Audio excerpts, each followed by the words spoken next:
Ma question s'adresse au Premier ministre. Mais avant de poser cette question du groupe Liberté et Territoires, je voudrais, au nom de tous les membres de notre groupe, dénoncer l'agression physique dont a été victime le président de la République, qui doit être respecté en tant que chef de l'État.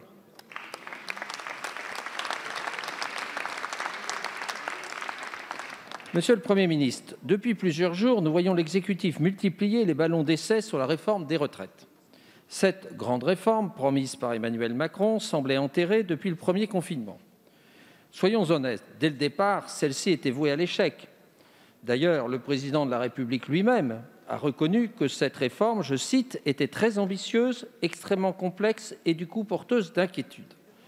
Le gouvernement avait également péché par défaut d'humilité en voulant tout à la fois une réforme paramétrique pour faire des économies et une réforme systémique pour, en principe, plus de justice et de lisibilité. Un en même temps pour satisfaire tout le monde qui n'a convaincu personne. La méthode du gouvernement d'avancer à marche forcée s'est achevée par l'activation du 49.3, nous nous en souvenons tous, puis par le gel de cette réforme. Nous y revoici donc. Le président de la République annonce des décisions, je cite, « difficiles ». Des fuites évoquent la piste du recul de l'âge légal.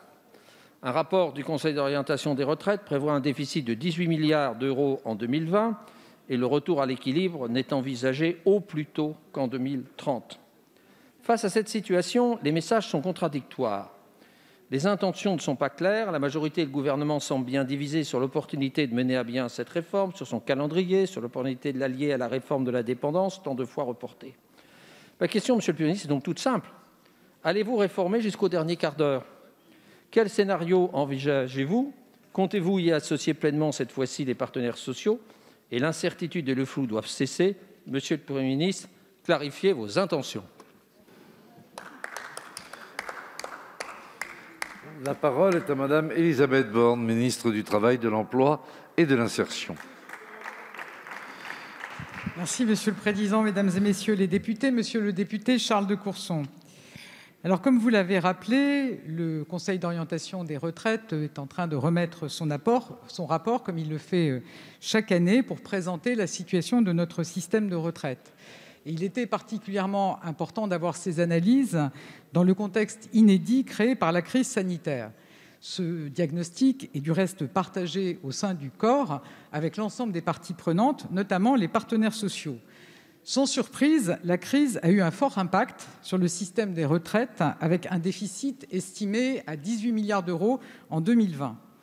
Les projections actualisées présentent certes une situation moins pessimiste qu'en novembre 2019. Cela s'explique notamment par des perspectives de croissance économique plus favorables qui traduisent l'efficacité des mesures prises par le gouvernement pour protéger notre économie.